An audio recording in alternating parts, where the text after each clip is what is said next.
Buongiorno, buonasera, benvenuti amici, welcome my friends. My name is Vincenzo and welcome to my channel, and the channel is Fountain Pen Therapy. It is early Friday morning, 4:30. I was supposed to play golf this morning, folks, but the frost has gotten to our golf course. It's still a little too cold, so, rather than going to the club and waiting 3 or 4 hours for the frost to lift, etc., etc., etc., also playing golf in cold weather is not ideal, and we've got the rest of the summer, so today, tomorrow, no golf, I think, but maybe Sunday, the day that this recap will air, we'll start our season. But it's going to get me to go see the guys anyway. We've all agreed we're going to go down, maybe have lunch, fix up our lockers, get our clubs in order, etc., etc. So that's all going as planned, so to speak.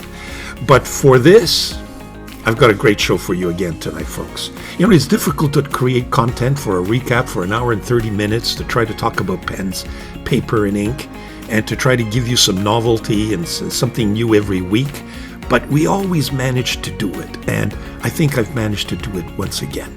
So without any further ado, Fountain Pen Therapy presents its weekly recap for May the 3rd, 2026.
Okay, so we start the recap with market news. It's completely dead, folks. I am so disillusioned. Nothing very exciting out there, especially in the Chinese market. There's nothing.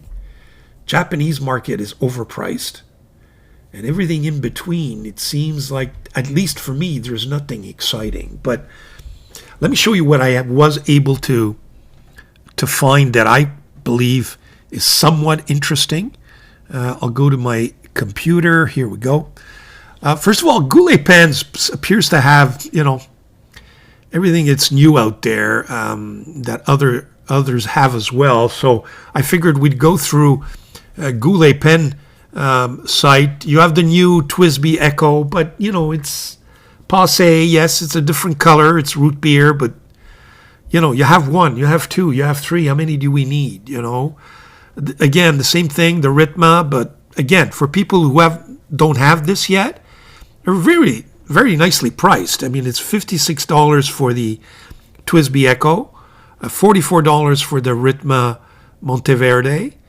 You have this Benu spring-looking pen for a little feminine, but, it's springtime. Interesting Private Reserve, limited edition blue ink, Starry Night. You have your Esterbrook Bunga box that everybody's raving about, which I would not spend $200 on. There are others. I mean, I'd go for this Delta Reservoir. That's for sure.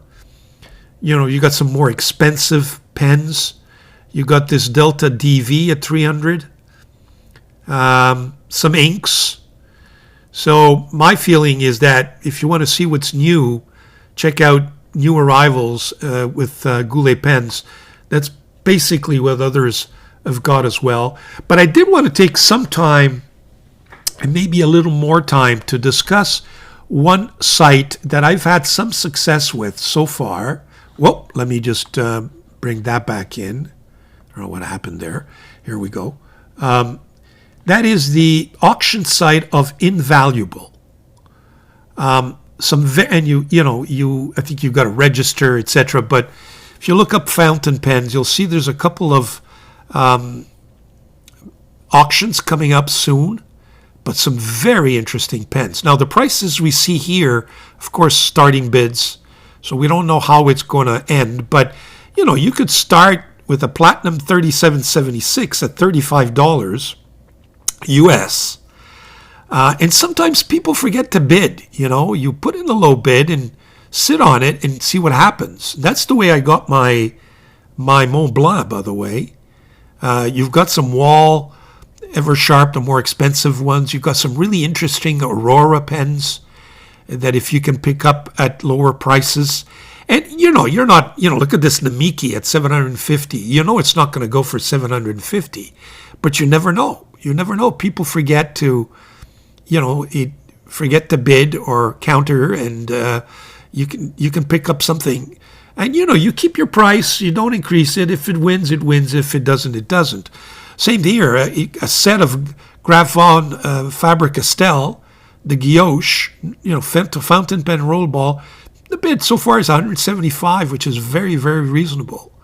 But I would invite you to take a look at this site. You got Montegrappas, you got Namikis, you got this beautiful St.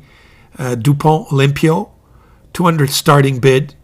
It could go for something very, very, very similar to that. Then you've got all these Namikis, which are at least out of my budget. But if somebody is interested. You've got this Leonardo at $250 bid. It's a bid. You never know. Like I said, if you don't try, you stick to your price. Look at this Aurora 88. There's only $100 so far. If you can pick up this pen at $100, it's a great deal. What else have you got here? You've got a Visconti Firenze. You've got all kinds of pens here. Omas. You have got a lot of Italian pens. And then you get into the vintage, the Mabi Todd's pens. You also got some Conway Stewart's, Wall Eversharp. Yeah, this huge, gold seal coral is just gorgeous. I just hesitate on some of these vintage pens because of their filling systems. They're never the best in my view. But, you can load more. You've got 128 choices. You've got all kinds of pens. I've got to tell you, take a look at it. Here, 2 St. Duponts, 200. I think I bid on one of these. We'll see what happens, And that's what happened. It was $150. You got this Sailor King of Pens at 400. Nobody bids for it. You can pick it up for $450. Which would be a bargain, frankly. And like I said, most of the times, the bids go up. But sometimes you get lucky, like I did with my Montblanc. Let me just see if I see any Montblancs here. Just quickly scrolling down. There usually is. Just bear with me. Sorry about that. Maybe I should just look up. Is there I don't see a search engine anywhere. But you get the idea, okay? I think that especially when there's slim pickings in the market these days, you can probably pick up used pens. And this is one of my sites, my go-to sites. Invaluable. I will remember to put it down in the description. But I'm sure you can find some things of interest in there. Yes, they're a little more expensive. It's not the Chinese pen market, far from it. But you know what? You may find something interesting. In addition, always take a look at Temu or Taobao. Here's Taobao. You might find some Chinese pens there that you would not find in AliExpress. Now, Taobao is a little particular just because it's Chinese, and it's hard to get them to kind of translate fountain pens. Let me just see what's out there. But it's a fun site to look at because, you know, you get some fresh... okay, it's not loading for some reason. But you get what I mean. Here you go. But you see, you get the standard pens. You're not getting... I don't see anything, you know, that's not in AliExpress, put it this way. But it's an alternative to look into in case you are looking for something, and you can compare prices and see how it all unfolds. So there you have it, folks. Sorry about that. Market news. There's not much there. There really isn't. There may be a few, you know, novel inks. Waringle always comes up with something. Ferris wheel as well, but very expensive. You know, $40, $50 for a bottle of ink. You know, I'm going to stay away. So there you have it, folks. Slim pickings, but I've got something. So stay tuned. Be right back.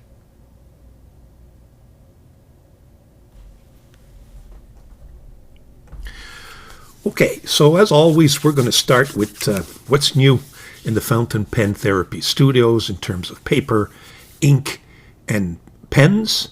And we'll start with the paper. Now, with the paper, I saw this video, YouTube video by one of my favorite reviewers, Fulin, who reviewed this paper that he believes may be nothing short of, alternative for Tomoe River.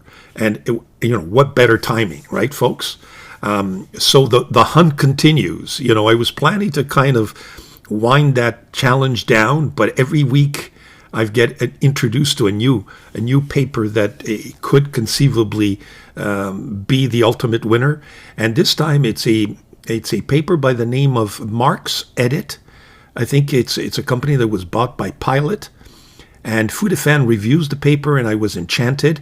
But not only that, several of you pointed out that they had seen that video and were recommending to me that I look into it. And you know what? The moment I saw it, I pushed the trigger purchase button on jet pens, and I've got, in fact, I bought several of them.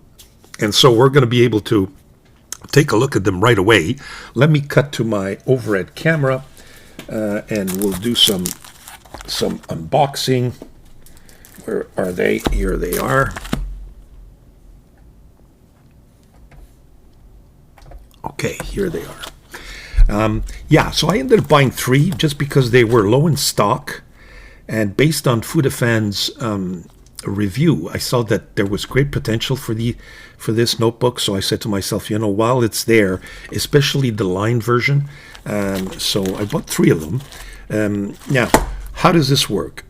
First of all, it's made in Japan, 7mm ruled. This is an A5, which is my favorite size. 160 pages, in fact 80 pages, but flip side gives you 160, so fairly thin notebook. Ideally I like the thicker ones, but it is what it is, right? Now, from what I understand, this is 52 GSM paper. It's made with original diary paper, designed with a focus on thinness, lightness, and smooth writing. Even with 180 pages, it's portable and ideal for daily use. So, looks like some of the characteristics, off the bat, of Tomoe River. So we'll put these 2 aside. Let's open it up.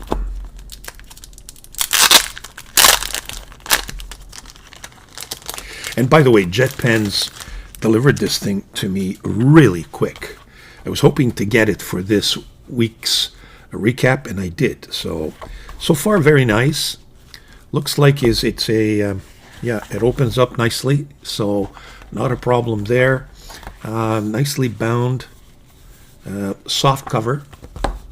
I like the 7mm ruled. That is very nice. It's got no fancy page numbers or anything. It's just a plain notebook, which is really nice. It's Edit. So I guess you find this paper as Edit Mark's original diary paper, Mark's ink, and it's this Mark's ink that I think that Pilot ended up purchasing. So I'm looking forward. So far, so good. Very thin, very nice. A little coaty though. Let me just get my original. This is in this notebook is my original Tomo River paper. Yeah, this is a lot smoother though, which I don't necessarily like. I think there's a little more texture on the original one here than there is here. I'm just hoping that this is just not a thin version of Rhodia paper, you know, or Memosine paper. Just a little too coated for my taste. But again, I'm jumping the gun. In terms of thinness, yeah, it's well, let me just get one page here. Yeah, it's just as thin. It's 52 GSM. I just like the just a slight. See the ideal situation, Tomo River. It's just perfect. In other words, not too coated and not too abrasive. Tomo River, just enough of a coat there that makes everything smooth. Picks up the ink, gives you broader lines. Yes, it's thin. Yes, there's ghosting, but that's the secret of this paper. And you just have to. Several of you have asked me, "Come on, you know, it goes right through. I like to use my page on the other side." I can use the page on the other side. Yes, there's a little bit of ghosting. You just have to sacrifice that aspect. But the writing experience is just unbeatable. So, in any event, enough bragging about Tomo River. Let's get to work. So this is the paper. Now we're going to take a look at some inks. I'm going to set up for my swatching, and we'll be right back. Okay, so we're back with the inks. Now, I promised you last week that we would review more Montblanc inks this week. What I've got to propose for you is, first of all, we're going to do some oyster gray. Now, gray is always a funny kind of an ink because it doesn't give you, you know, that intense, you know, black. But I mean, if you want black, then you need to get black, right? So this is oyster gray from Montblanc. This is my turquoise blue. I don't know what happened to my box. I always like to keep the box for these types, but this and this one, I guess I must have chucked it away. This is turquoise Montblanc. This is the psychedelic purple. It's the Beatles edition. So we got some purple for you. And then we got this ink, which is, I think, a limited edition, and it may be out of, you know, not out of stock, but no longer available. It's the William Shakespeare Velvet Red. My recollection, it was kind of a dryish ink, but been some time since I've inked anything with this ink, so it'll be nice to kind of revisit it. So those are the 4 inks I have to propose. We will, of course, use this edit paper, and I'm just going to remove this sleeve. Get rid of that. Here's my Tomo River paper, against which we will swatch. I think I'll do the swatching at the end. So we'll put things this way. There we go. That looks good. Let me just get a weight to weight this thing down. Okay, I think we're all set. As usual, the weapons are folded nib for the swatching and this lovely, just lovely Eureka dip pen offered to the channel as a gift by a very gracious viewer, whom I thank once again. Okay, so let's get the water close by. I think we're all set. Let's start with oyster gray. Again, none of these inks are shimmering inks. I'm not sure that, I believe, and I may be wrong on this, but I don't believe that Montblanc makes any shimmering inks.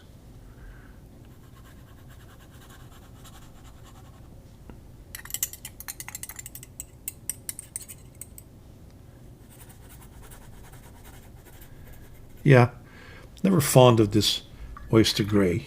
Kind of light. I think it performs better when you write with it than when you swatch it. When you swatch it, you kind of get this, just this blob of nothing. But, whoop, I forgot to write with it. Sorry, folks. It's early in the morning here. I think I need to drink more coffee. Okay, here we go. So this is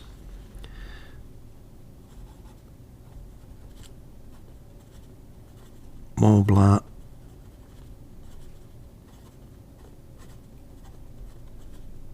Oyster Gray. So far, it's giving me a very thin line.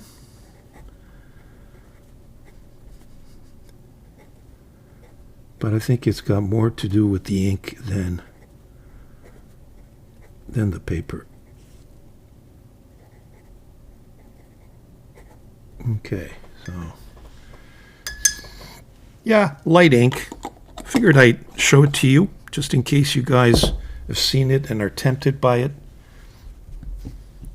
The next one is turquoise.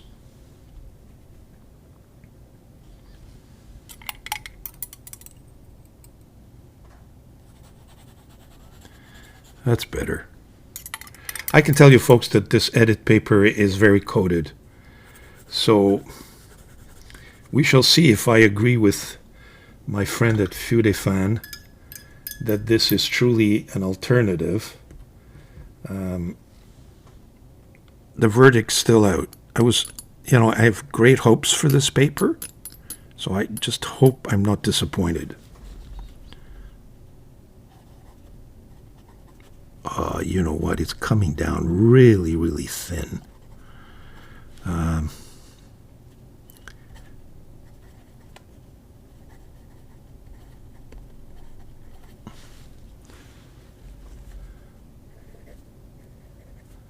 And coated.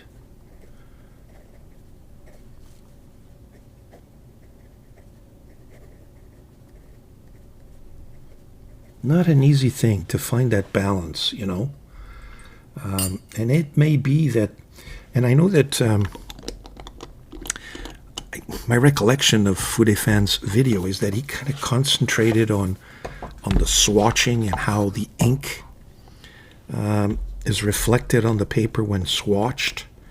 And that's not my only, probably even, not my only concern or emphasis. It's the writing experience that really counts. Oh, this is better.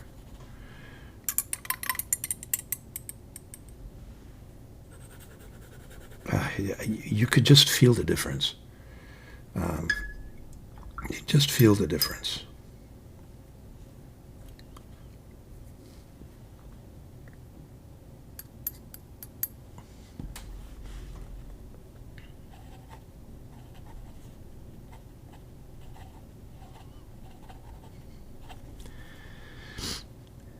I'm going to call it Beatles purple.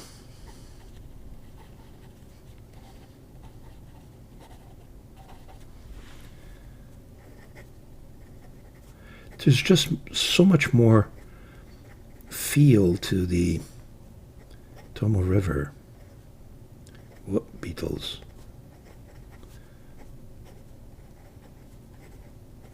Beatles purple.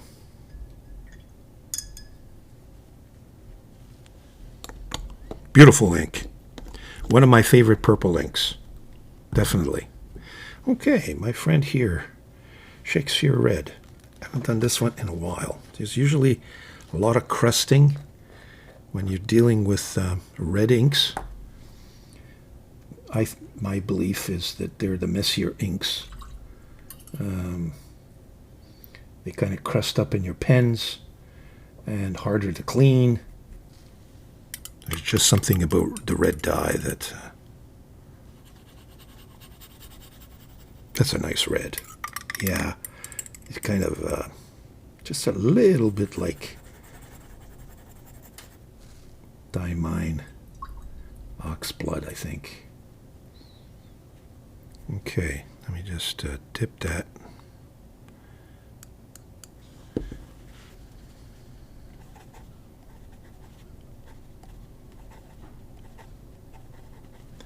Oh, for the ink that I thought was the driest, it's coming down really nice. I can never spell Shakespeare.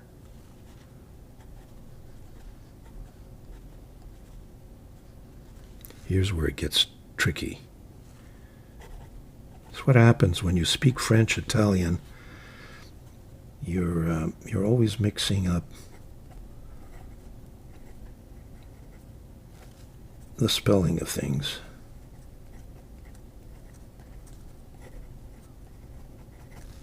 It's a nice red. Perhaps I was wrong.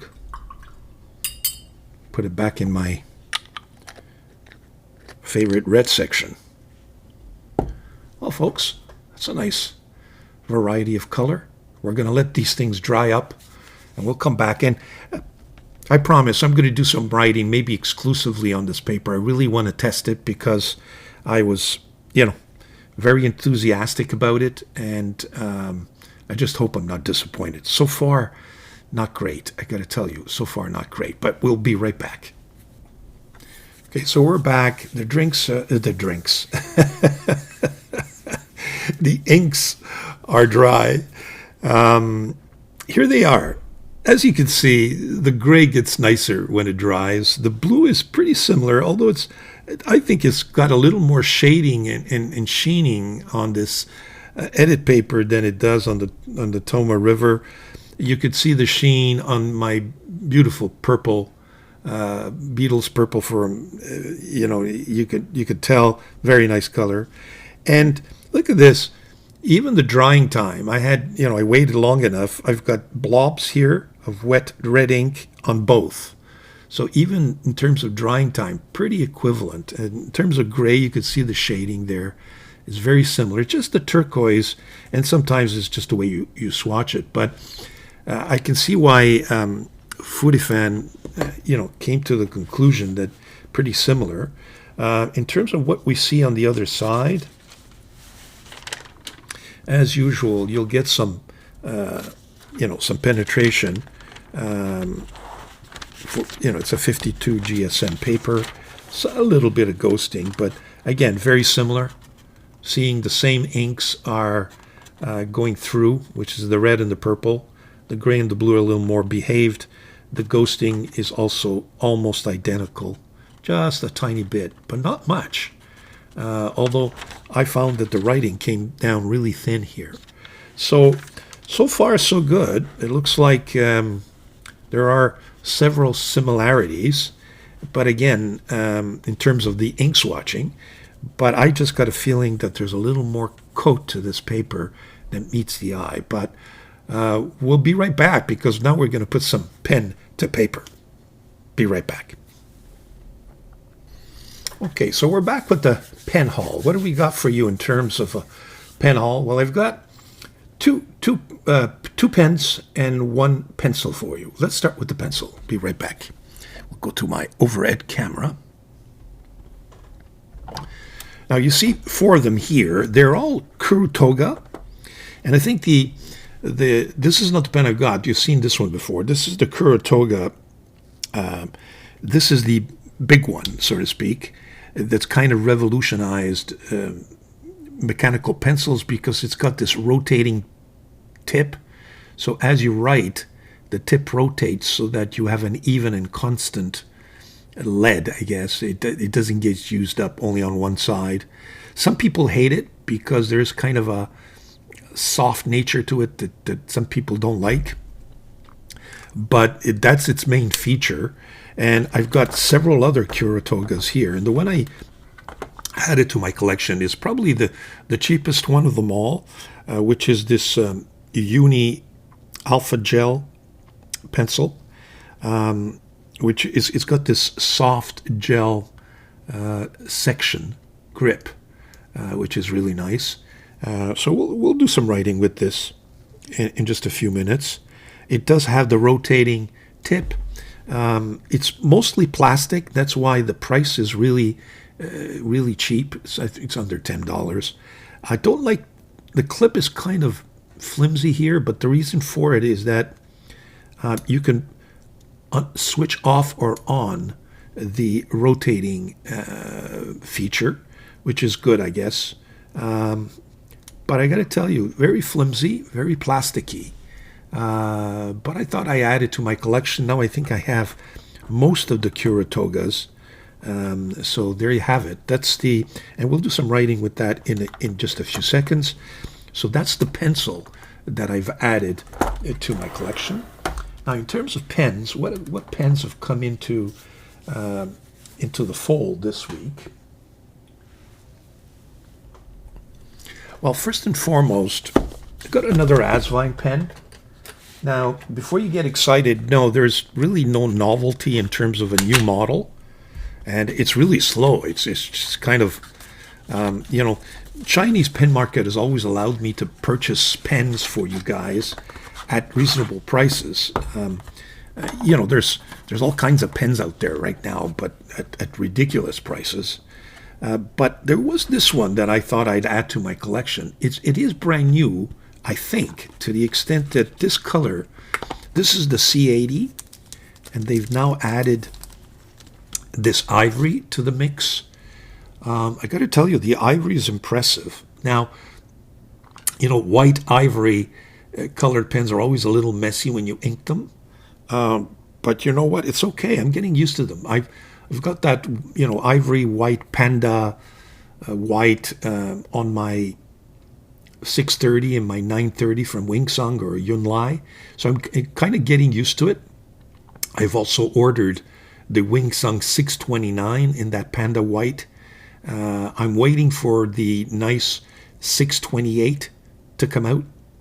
I've seen one with a gold trimming. I prefer the silver trimming to make it kind of a set. I'm still looking out for it. If you guys know where I can find one, let me know. I'll show you that in a second, what I mean. But back to the 680. I thought I'd add this to my collection. I have a few C80s. Again, I'm sticking to the 1.1 stub. It is one of the nicest, juiciest stubs that I own in my entire collection, gold or steel. Beautiful feed, nicely done. I mean, Asvine quality. You can't go wrong. So I'm looking forward to inking this. I'm going to have to choose which color I'm going to put in this, but we'll put a MONTBLANC ink in there. So that's one. We'll set this aside. And, the usual box. I'm not going to go through that. You guys are familiar with how Asvine packages things.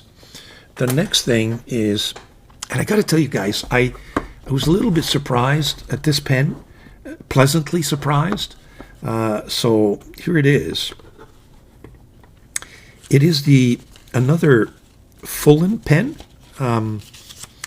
I've opened it up already, so that's what you see.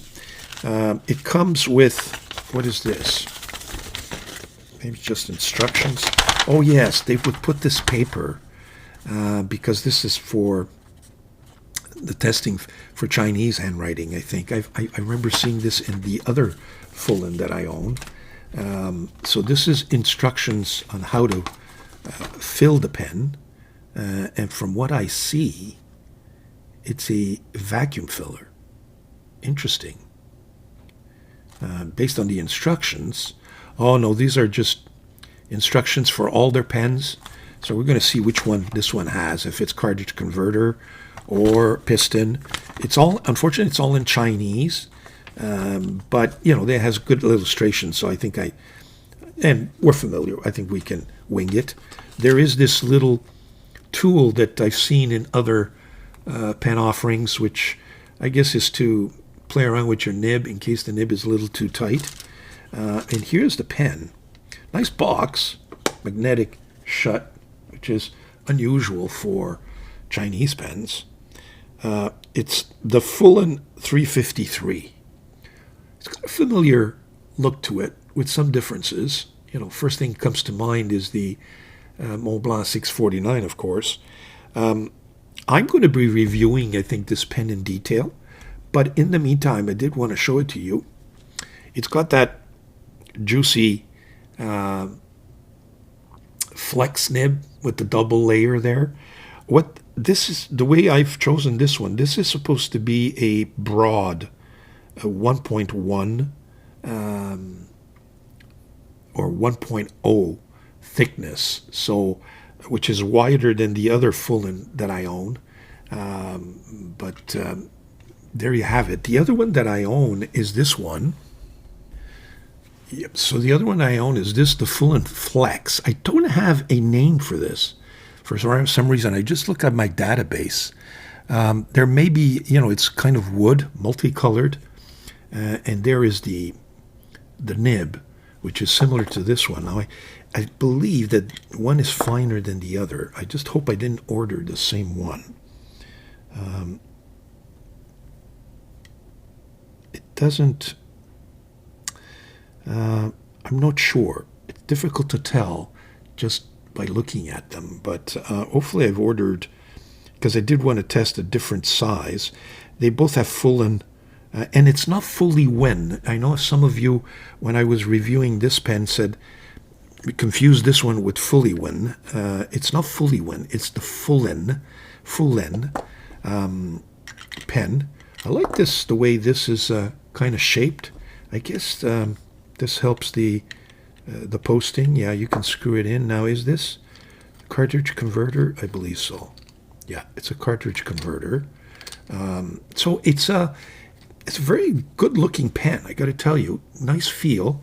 I can see right away that you can screw this in so that you can post it. It's not a huge, metal pen, so it does have a nice feel to it. Looking forward to reviewing this in more detail and presenting it to you, because I think they're new players, folks. They're new players on the scene. Now, what I did want to mention is that we're seeing more and more products with that flex nib, and I see the change in name, Fulin, and then there's Fully Win. Now, I try to use my AI search engine to get some background information on this Fulin brand name, and the AI brings back that it's either Fulin or Fully Win, and I think it's the same one. So is it the same as Fully Win? Perhaps it is. If any one of you can provide more information for us in this regard, let us know. Let us know. Are we looking at the same brand, or is this a completely different player? But this name brand per se is on the scene, and that nib is being presented to us. And again, a novelty from the Chinese market, which is to get into flex nibs. We've seen the Mahjong the last couple of weeks, and now I've seen another pen, which I think is attractive. It's not, earth-shattering, and it comes in different acrylic colors, etc. But I figured I'd go with this classic black. So those are the writing instruments, if you will, for this week. And what I propose is that we put some of these pens to work on that new Mark's edit paper, and hopefully they'll work out. Be right back. Okay, we're back. We're going to do some writing here. I did look up in my just my order history.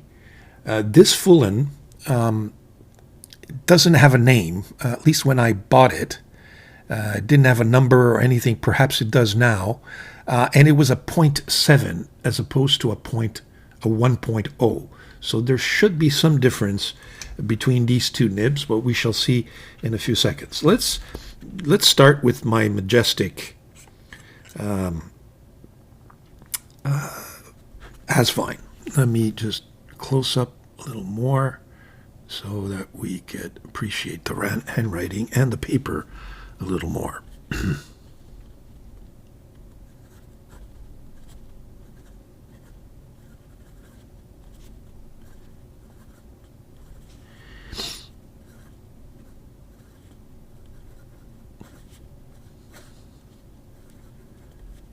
I can feel the coat, folks. This has a nib, which is a 1.1 stub. And it's a steel number 8. And the ink is MONTBLANC.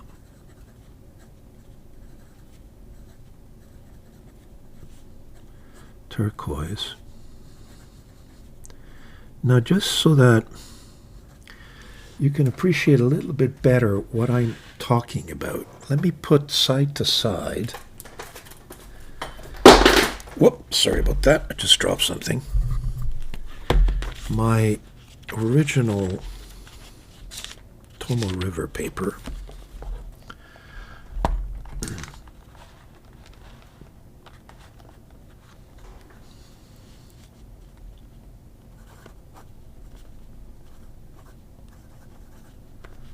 Can you see the difference?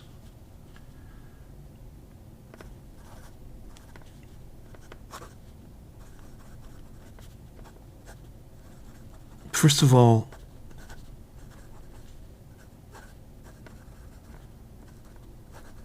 definitely just a little touch of feedback. The line is thinner here than it is here. And just the softness of the paper is just so much more prevalent here than it is here. The coat on this paper is, I think, unfortunate.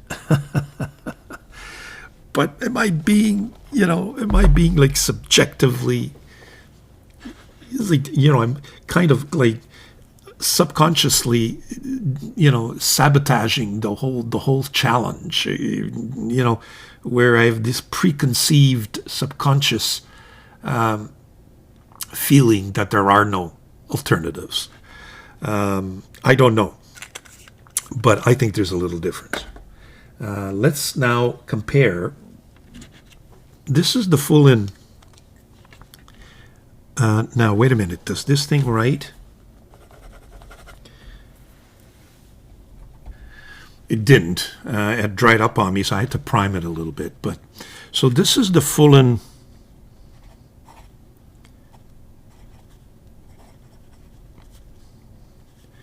wood pen,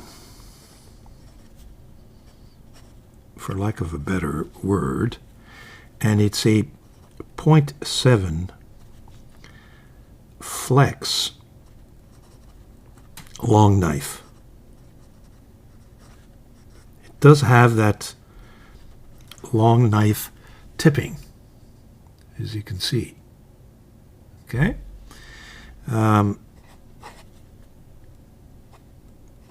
Very pleasant flex, I got to tell you. It's not one of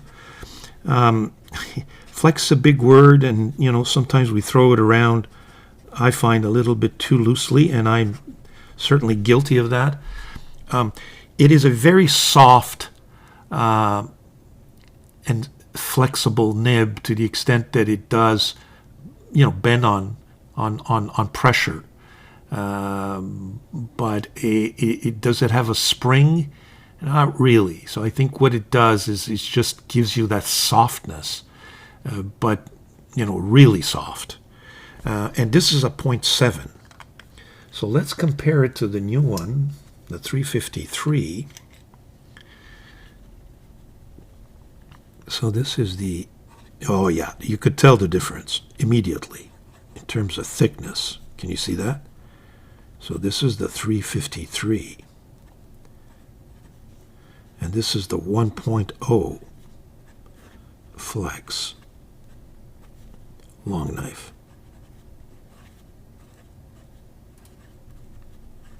Oh, this is a gusher.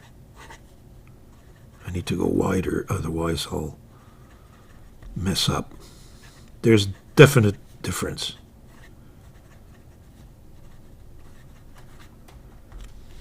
But there again, what happens is that well, I will reserve my judgment for the actual review, but I thought I'd give you a quick look at it. There you have it. And let's take a look at the pencil.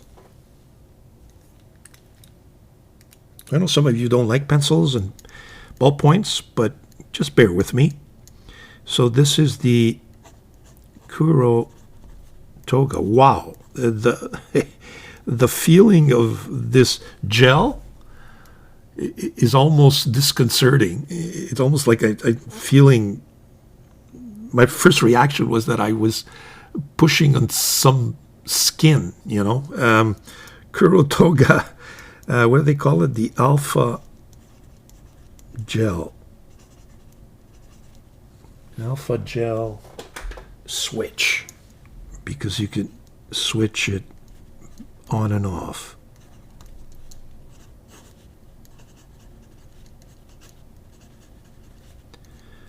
Yeah, you know what? I mixed feelings about that gel. You kind of, you know, you're always pressing, and it kind of stands in the way of a comfortable writing experience. But I can see for long sessions, you know, your fingers are not getting putting, you know, hard pressure on it. So maybe it is appropriate for long sessions. But there you have the pencil. So that's the pen haul, folks. We're going to clean all this up, and I got some great stuff to revisit with you guys.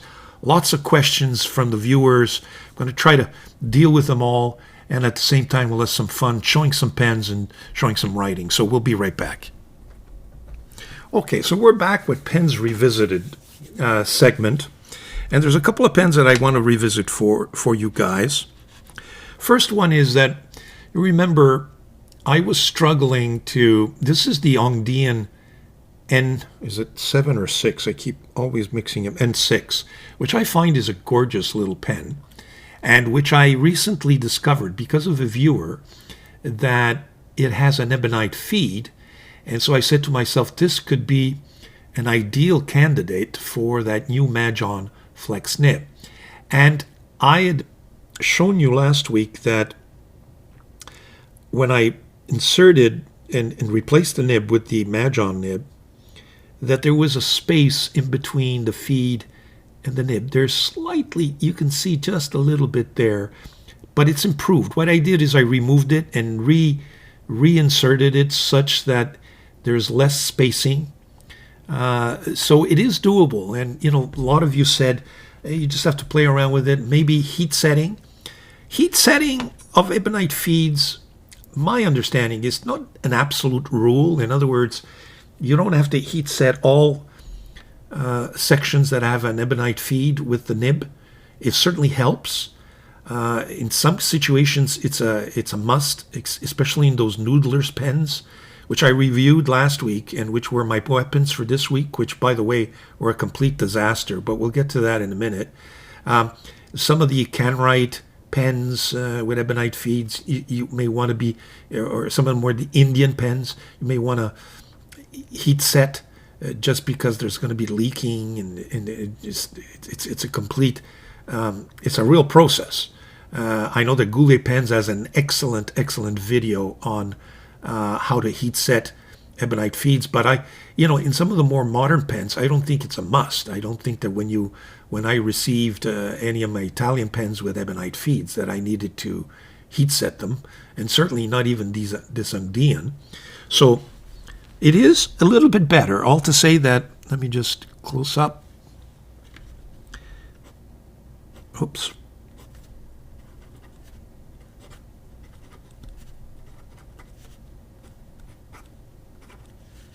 With the Majon Flex nib.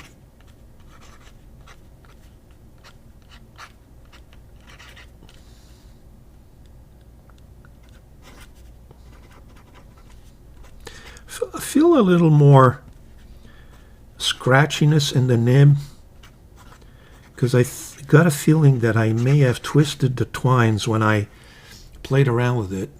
Let me just see here. Yeah, you can see they're just a little bit, one is a little bit higher than the other.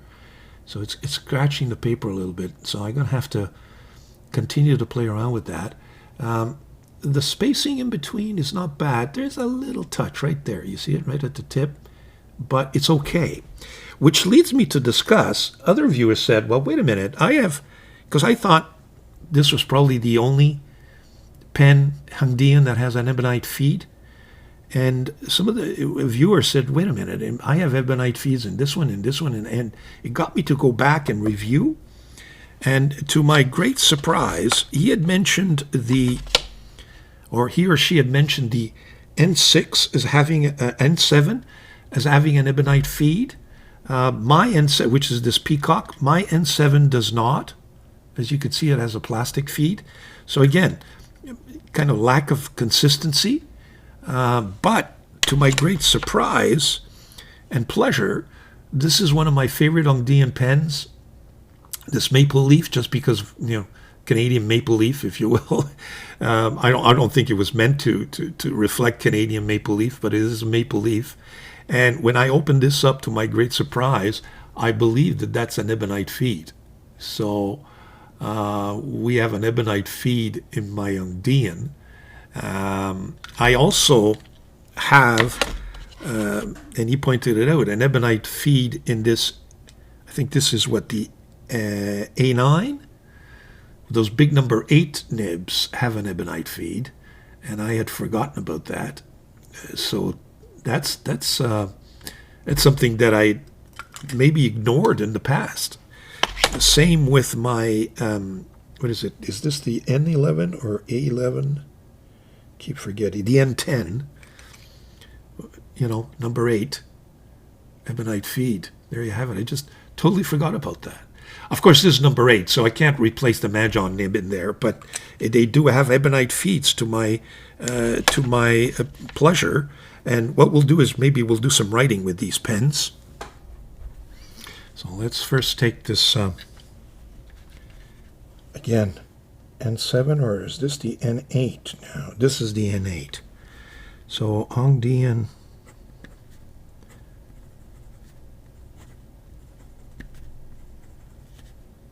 N8. That's the N8 maple leaf. Ebonite feed. So I guess there may be some inconsistencies in the Hungdian feeds. Look out for it. Look out. What, do you have any other pens, Hungdian pens, that have ebonite feeds? Let me know. Because this one, that's supposed to have one, or that one of the viewers had one in. Now, is it a function of the nib? Because I do have that special nib in this one. So maybe it's because of the nib. So depending on the nib that you order, you may not get an ebonite feed. This is the Hungdian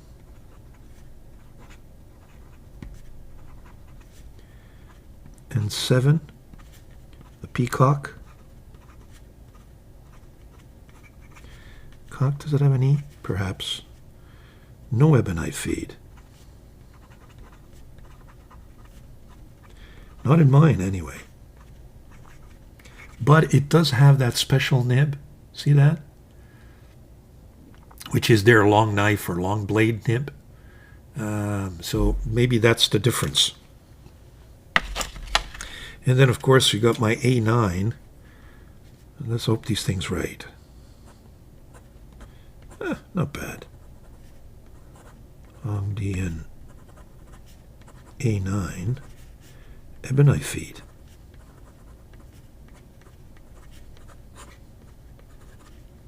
Sometimes I just feel, and look, there's no scientific evidence of what I'm saying here either way, but sometimes I feel that ebonite feeds are exaggerated or overblown.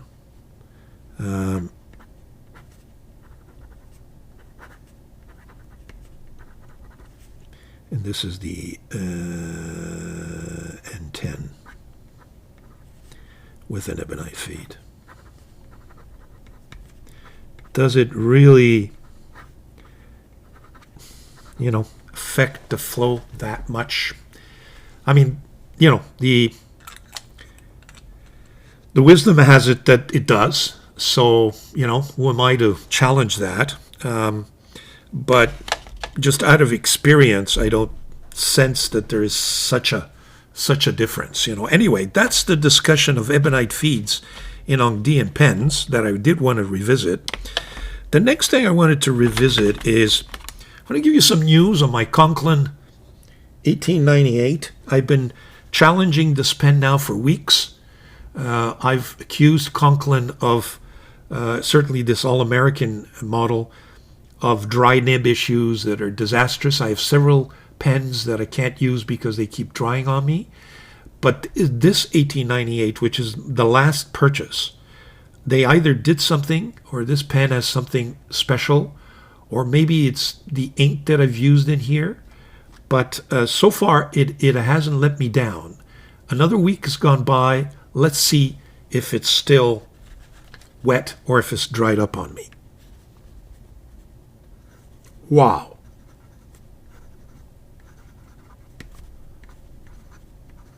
Folks, I am so surprised.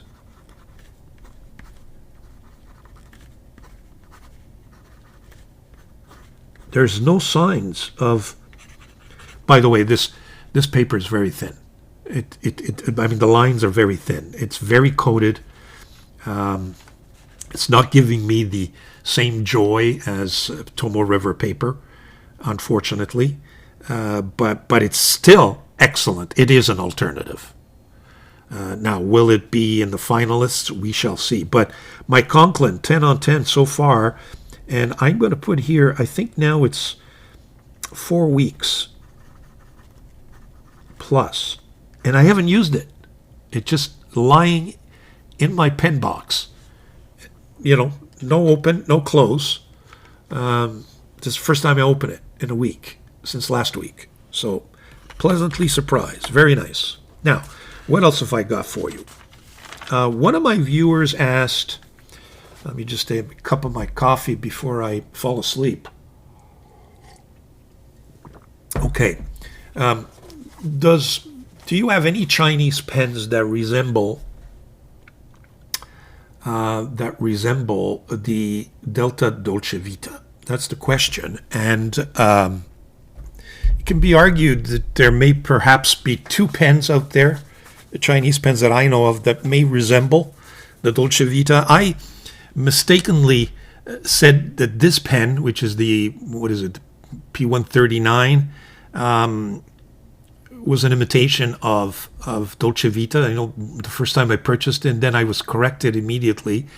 This, in fact, just because of the orange, and it kind of resembles that kind of thing. But on the contrary, this is really a knockoff or an inspiration of the MONTBLANC Hemingway pen, and there's really no doubts about it. So we can discard this one, but it does have that general look. So this could be something as an alternative. But I think the real alternative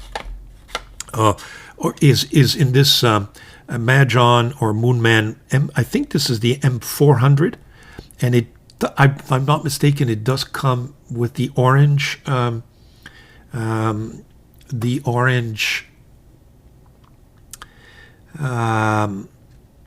acrylic.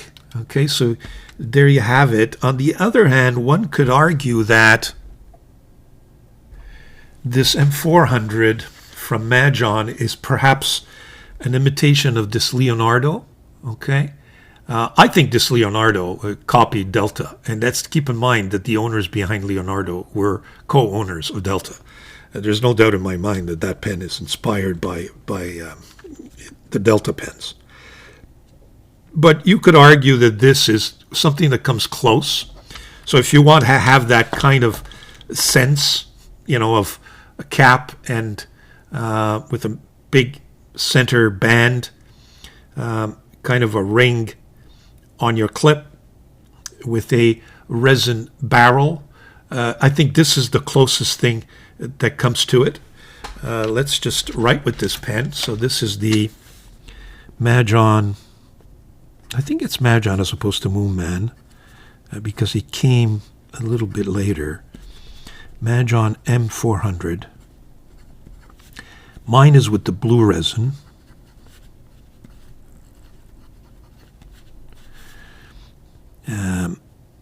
Similar to Dolce Vita.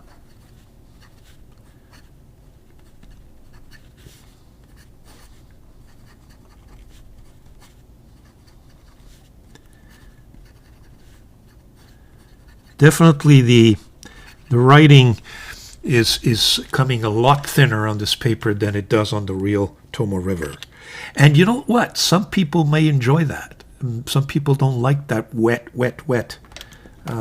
or overly wet, high drying time character or feature of Tomo River paper. I personally enjoy it. That's what gets me going. But oh, by the way, just let's write with this pen. I haven't written with this pen in a while. This is the Leonardo. Oh, it's dried up on me. Too bad. Okay, well, there may also be no ink in there. Okay, next, what did I want to revisit? Oh, I wanted to revisit my Montblanc 146. And some of you mentioned that because I just AI'd, how do I tell, how can I tell, what year my Montblanc 146 was made in, and based on the features that I had, I discovered that this may have been between the 70s and the 80s. And then some of you pointed out, well, if it's a Germany and not as opposed to West Germany, then it may be later, because I think what unification occurred in 89, so it may be. And what I discovered was that we're both right. It appears that yes, some pens after 1991 had Germany on them, but there may have been pens before in the early 80s that had just Germany on it. So that's a little bit of a mystery. I'll keep tracking, and now I'm basing myself on the other two characteristics as well. But, this nib could have been replaced. We don't know. The blue-grayish ink window, I don't think was replaced. But having said that, regardless of when this little gem was produced, it is absolutely performing to reputation that Montblanc pretends to have, and which from day to day I'm beginning to realize it does have. But in their older pens, Montblanc 146, it is just divine. Fine or medium, I think it was a fine, forget now. Again, it's writing fine on this paper, that I can tell you. And there's hardly any feedback on this paper, so it's very coated. There you have it. Beautiful pen. And I'm working on a video on the 146, the 149, its fakes, its differences. Which one do I prefer? They're fakes and imitations, and we'll put it all together, and it'll be up soon. I completed the 146 portion of that review or video, and I'm working on the 149 as we speak. So revisit my 146. Absolutely gorgeous, and I recommend it. And if you can find them, pick them up used, go for it. So that's that.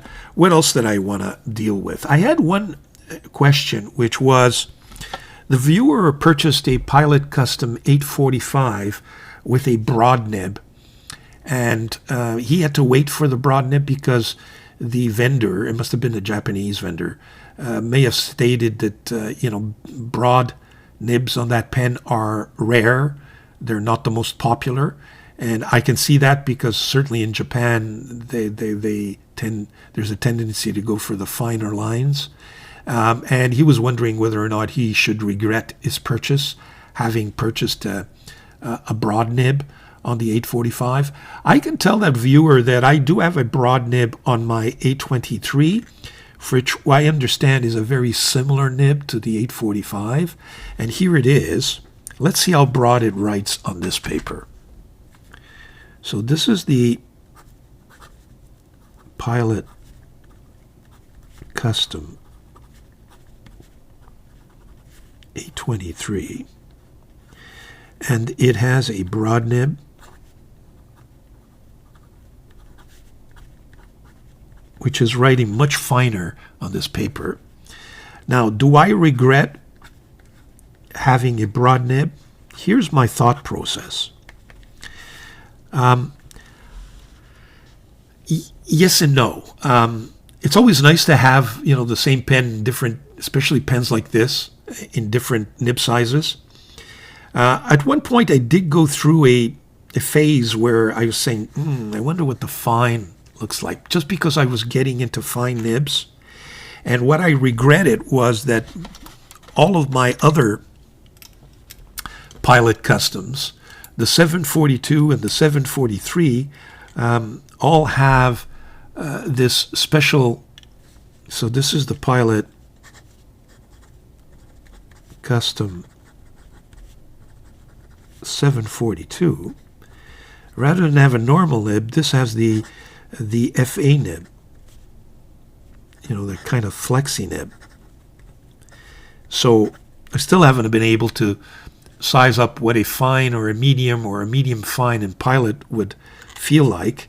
My 74 doesn't have a standard nib because this is a Pilot Custom 74, which has a smaller nib than the 845, as a music nib. And similarly, my 743 has a FA nib. Now, I've since replaced the FA nib with a Yowo nib, because you'll recall I'm doing that experiment. I'm still waiting for that Mackie pen from AliExpress to do kind of a switch. But in the meantime, let me see if it writes. Yes, it does. This is the Pilot Custom 743 with a Yowo fine nib. These are the specialized or specially cut nibs that you'll find on AliExpress that accommodate that can fit into a 743 along with its original plastic 743 feet. So what I regret is not having a different nib on either my 742 or my 743. So what I would recommend to that viewer is that if he or she is curious about having something other than the broad nib on Pilot Custom, rather than get another 845, because the nibs are not available separately unless you can pick them up somewhere, being sold used.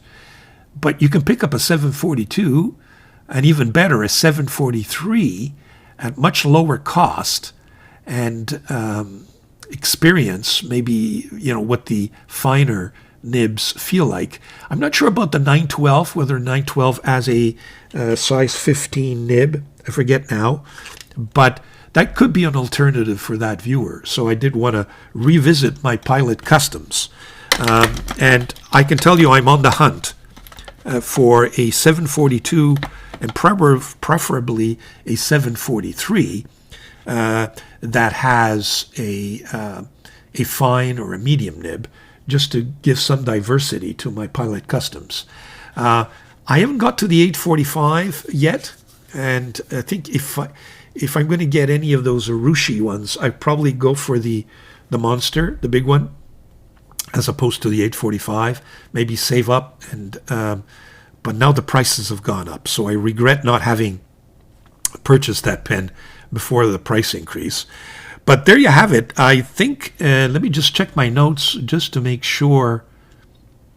Oh, did want to mention, I mentioned earlier that my Noodler's pens were a complete disaster this week. I tried to live with them for a day, and they were leaking all over the place, and so I've put them away. So I ended up, these are the 3 pens that I ended up using for my weapons of the week, and I got a lot of use out of this thing. This is such a gorgeous pen in my view. This is the 630 flat top. The 930 flat top with a extra fine nib. So this is the Wing Sung, or some would argue the Junlai 930, flat top. In fact, flat blue top. And this extra fine is exquisite.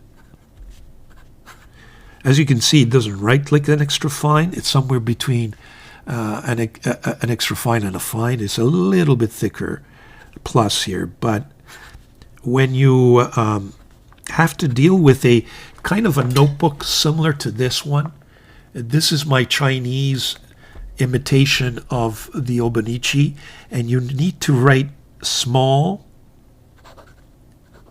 in those very small graph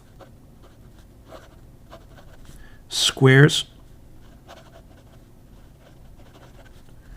It's beautiful. Now, I can tell, just writing on this, this is the Kimbor, which is the imitation of Obonichi, and I can tell you this is an alternative to Toma River. I can tell. Just the writing experience on this paper is so much nicer than even this Mark's edit. A little too smooth for me, folks. But there you have it. I thought I mentioned to you that this ended up being really my workhorse this week. I did have both of my Pelicans, recently purchased Pelicans, just in case. And by the way, I've finished my video for my Pelican M series. Should be published soon. But I wasn't tempted by neither one of them. This is my Pelican. And you can tell here, it's squeaking. It squeaks on this paper. And it's not a squeak because of the nib. It's a combination because of the coating, I think, on this paper. Whoops, I just messed that up. But having said that, so that's ended up being my weapons last week, although this became the workhorse. I wrote with this all week on all kinds of paper, and it was a complete success. I had a court trial or a mini trial in court taking notes. This is the one that got me through it on cheap, legal sized, just cheap notepad paper. Not a problem. It worked like a charm. So there you have it. I think I've revisited quite a bit this week. So folks, stay tuned for the next segment. I'll be right back. Okay, I'm back. I'm just going to interject here for a little bit. Last week, I published a video on storage alternatives, affordable storage alternatives. You see the boxes behind me. Though most of them and more are on the side there as well, were reviewed, and I showed you some prices and some alternatives. And a lot of you said, can you look into ink storage alternatives, and how do you store your inks, etc., etc.? I have a lot of inks, so I don't store them typically in just one box because I just have too many. I have over 500, 600 bottles. But I just want to tell you that I did publish a short on it, where I showed you a very quick look at the storage. So what I propose is that I'm going to insert that short here. So for those of you who this way you don't have to look for it. And if for those of you who've seen it, then you can just skip over, just timestamps, just go to the next section. But for those of you who are interested in pen storage and how I store my ink storage and how I store my inks, here it is. Now keep in mind it's in a short format, so it's rather than horizontal, it's more vertical video, but I think it'll gives you a good idea of how I store my inks in any event. So here it is.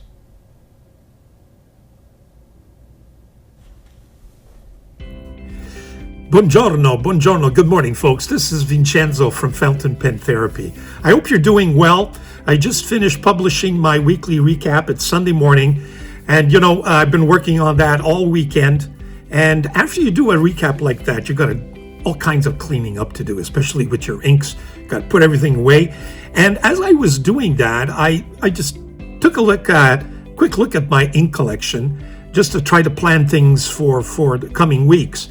And then I said to myself, it'd probably be very interesting if I can show my viewers how I store the hundreds of bottles of ink that I keep bragging about. So I thought I'd give you a look. But I flipped the camera around, and here's how I store my inks. Here it is. I use this small shelf, which is about just a few inches thick. And originally I had kind of, put my inks by color, and then I decided that that's not the way I wanted to go. Now my inks are all by brand. So there you have my Diamine, you've got my Colorverse, my Ackerman, you've got my Waterman, and then behind there my Waringal, you got my MONTBLANC, Private Reserve at the bottom. Right on top, Ivory, Shusuku, Kaweko, Panopia. We've got some Scribbles there. We've got all my Robert Oster inks, my also Pelican. We've got my Monteverde. It keeps going. There's my Jacques Herbin collection, and it keeps going. And then these are the ones that I most recently purchased. So I'm just putting there. I'm going to have to buy another shelf. The other ingenious thing that I use is this shelf. As you can see, I've got all my. This is almost exclusively my Van Diemen's inks. But the beauty about this thing is that you can swirl it around. It just turns on you. And there you have it. It just gives you another side. So you got my Leonardo there. You've got my Undian inks, Rowan Klingner. You've got my Majon, Hero, all my Pen BBS. And here is just a snapshot of all my journals. Those are kind of Japanese journals that are not Tomoe River. These are miscellaneous journals. These are all the small-sized notebook. And this is my Tomoe River, part of my Tomoe River kind of inventory. And I got two other shelves like that. So I figured that was interesting. I hope that was useful and informative. How do you store your inks? I'm quickly running out of space. I mean, I have space in my studio, but I've got no more shelf room. So I'm either going to have to buy more shelves, either buy another one of those portable rotating shelves, or some of those slimmer ones, but I need wall space for that. Maybe you have other ideas. I know some people use drawers and boxes, and I have got a lot of inks in boxes that I haven't been able to put out. They're not my favorite, but I would love to be able to put them on a shelf. And when the years go by, an ink that you hated 5 years ago, all of a sudden is a great ink today. So, you know what? If you've got any ideas, please let me know. In the meantime, it's fountain pen therapy for all of us. Enjoy my recap. Enjoy the videos. I enjoy doing this, folks. It's fountain pen therapy for me, and I hope it's fountain pen therapy for you. Ciao.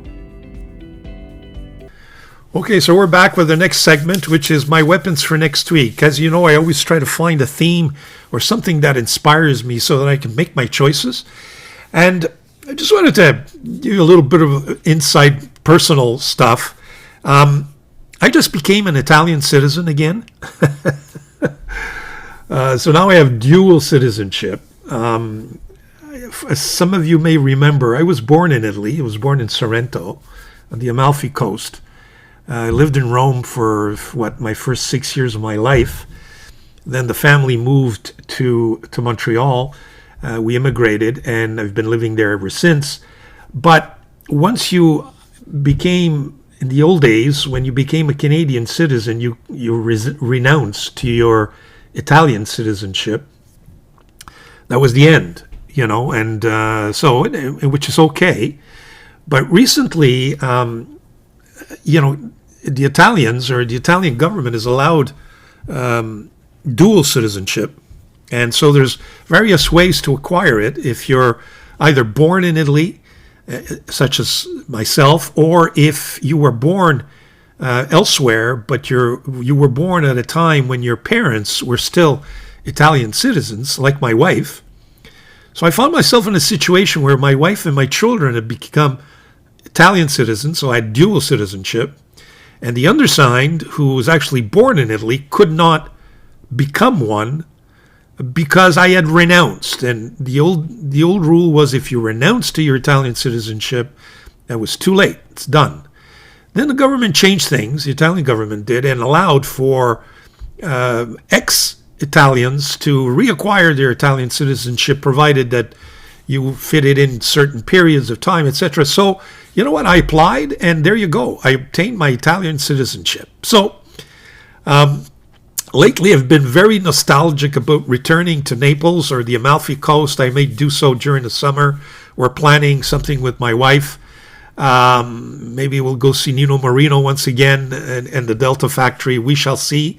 But so being nostalgic, and we were looking at, airfare and all the rest of it. The prices have gone up because of the what's going on in the war, etc. And the nostalgia hit me. So I said, you know what, this week I'm going to ink a bunch of Neapolitan pens. So that's what I've got for you. I've got Neapolitan. Now, Neapolitan, I had a choice. I could ink my Delta, all my Leonardo pens, but I went with Maiora and Gioia, which are two Neapolitan pen makers. And I've got a bunch of pens here that I think I'm going to enjoy this week, and it's just going to bring back all the nice memories. So why don't we show you what we've got here, and we'll do some ink sampling. Let's go to my overhead camera. Here we go. Okay, all set. Same notebook. This Mark's Edit notebook. It's not bad, but it's not what I expected. So the first one is the Gioia Metti that I have in this beautiful resin. These are all steel nib pens, by the way. Whoa, it's got some lingering. See, that's what happens when you put red ink in your pens. It crusts up on you, and the crust is just all over the cap. Okay, I think we're okay now. So this is Gioia Metti. And these were in the days where all I had was number 6 steel Yowo nibs, 1.1 stubs. So that's what this is.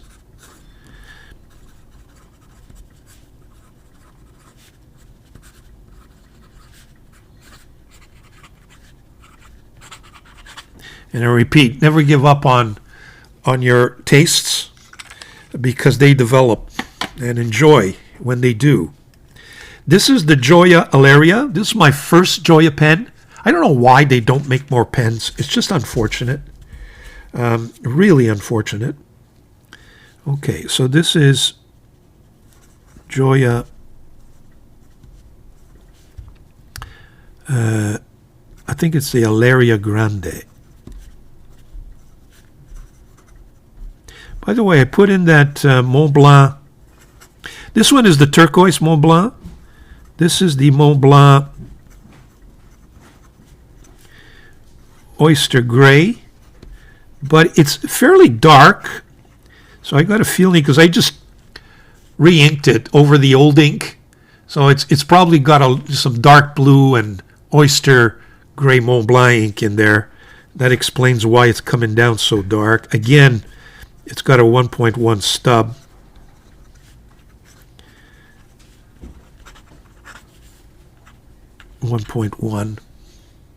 So that's the Gioia Alleria. I have another Gioia Alleria. This was a later version. What did I put in here? I put in here Iroshizuko Shin Ryoku. So this is my Gioia Alleria, and I think this was a gold spot, limited or special edition. I forget now. So this has the Iroshizuku Shin Ryoku. Got a blue-green combination. And it's got a 1.1 stub again. Oh, wait a minute. Or is this a broad? No, this is a broad. Broad nib. So that's the reason why it has a broad nib. Is it was purchased a little bit later on, when I started to get into other nibs. Beautiful pen. Huge, nice. It's a cartridge. It's a piston with a ink window. Very, very nice. and very reasonable priced. This is my Gioia Partenope. Again, another one of my favorites.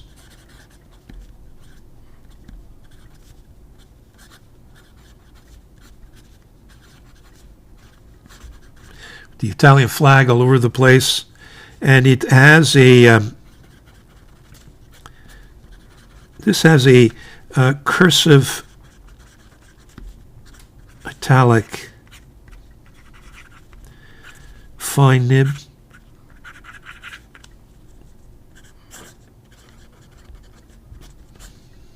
So it gives me that fine line but with line variation. Is just exquisite. This is the turquoise, by the way, from Montblanc. Okay, let's go to the next page. What do we got? Ah, yes. Beautiful pen. Hunted for this one for a while till I found the right price. This is the Gioia Capodimonte. So, Gioia Capodimonte. Is it a broad nib? No, medium nib. So this has a medium steel nib. The ink is Jinhao blue. Nice ink, folks. Cheap. Gives me some beautiful shading.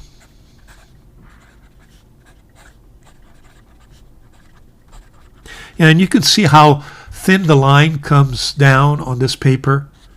It almost is writing almost like a fine. But this is a gorgeous pen. And it's in that Van Gogh motif, if you will. Very nice. Nice size. Next, what do I have here? Okay, now we have the Mayoras. This is one of my favorite nibs. This is the Mayora. Take a look at that, folks. Mayora Posillipo. After the... Well, how can I put it this way? There's one particular area in the city of Naples, which is all the rich folks live there. So that's the one that's way up, where you can see the Vesuvius on the other side. It's got a Yowo 1.5 stub that is so smooth. Can hardly feel it, especially on this paper.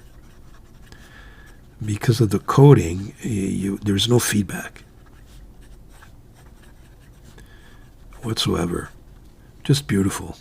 What's the ink that I have in here? I forget now. Yeah, forget now. You know what? I think this is Jinhao. No, this is the Jinhao blue. And this is the Ongdian sky blue. There you go. Sorry about that. Okay, what else have I got? Got this one here. This is the Mayora Alpha Amalfi, I think it is. Something like that. So this is the Mayora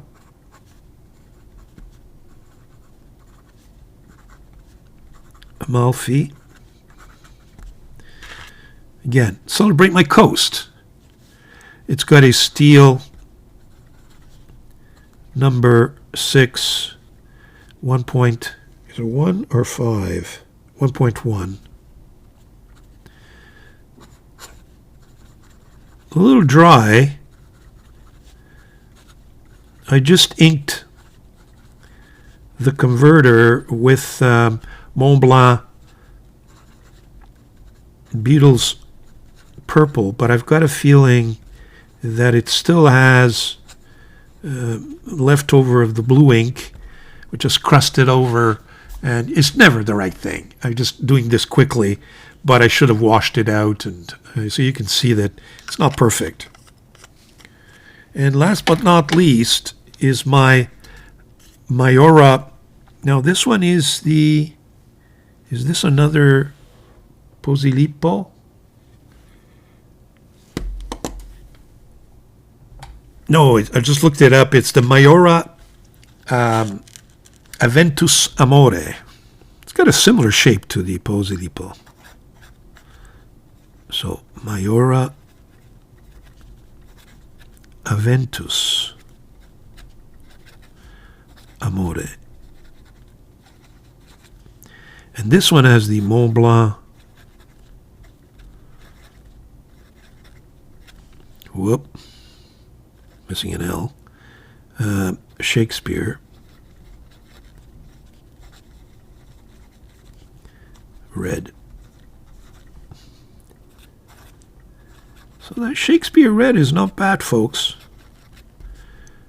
Not as dry as I thought it was. I think it just, when it dries up, it gives you a kind of a nice oxblood look. And this is a 1.5 Yovo stub. So there you have it. The Mayora Aventus Amore. Okay, so that kind of sums it up for me this week in terms of what we're going to be writing with. Just a series of beautiful pens. I might throw in the you know what? Why don't we throw in the two pens we purchased as well? I'm going to do, if I don't do some writing at the office, certainly at the we're going to do so, and maybe even the pencil. So that will kind of complete the weapons for this week. There you have it, folks. So we're going to put all this away and come back with the next segment. Be right back. Okay, so we're back for YouTube reviews. What have I got for you? In terms of other reviewers, take a look at Fulin. He reviews this, the Marx Edit notebook that I just reviewed with you. But he gives you another outlook, and he's got just gorgeous videos. You should subscribe to his channel because they're always very well done. He doesn't overspeak, if you will. He gets to the point, short and sweet, and makes his point very, very well with some excellent editing skills, very professional. So Fulin. And then I've got two videos that review, again, the Majon Flex Nibs. If you guys are interested in getting another point of view, there's Fontaine de Plume that has a detailed review of the Majon Flex. And along with my friend Teresa Harris, she does a great job comparing Majon Flex to other Flex Nibs as well. So I would welcome that. Check out those three videos. So that's in terms of other reviewers. My own reviews, well, last week, as you know, we have my weekly recap for last Sunday, and also this week we put up the pen storage top affordable alternatives or options. Hope you appreciated that. Kind of a change up a little bit, change things along, and we always need storage. Especially if we keep collecting and you want to keep all those pens, well, I thought I presented to you some affordable storage alternatives. In terms of what's coming up, well, as you can see on the screen, I've got a few. We got the Ebonite Collection one. I've got this nice video on the battle of the inlaid nib icons. I think that's a fun video as well for you to consider. And I don't know when it's going to be up. Then I have my Pelican M series video and my 146, 149 Montblanc blog series as well. That's going to come up soon. Those are four alternatives. Stay tuned. I've not quite decided which one I will be publishing on Wednesday. I also want to review a couple of pens, so that may also pop up. Well, we shall see. We shall see what happens given the time element that I have this week and this weekend, all depending. So there you have it in terms of YouTube reviews, and that completes the recap for this week. Please enjoy your pens, enjoy your paper, enjoy your inks, and if you have not subscribed, please subscribe. Just click, the like, subscribe, and alert buttons, and I greatly appreciate it. It helps the algorithm. Completely free. There's no cost involved. You get to you're advised when I publish something so that you're in tune. And there you have it, folks. Ciao. Enjoy the warmer weather for those of you in the northern parts of the world. Okay? Enjoy. And if you play golf and you're getting out on the course like me for the first couple of weeks, enjoy that as well. Take care. Bye now.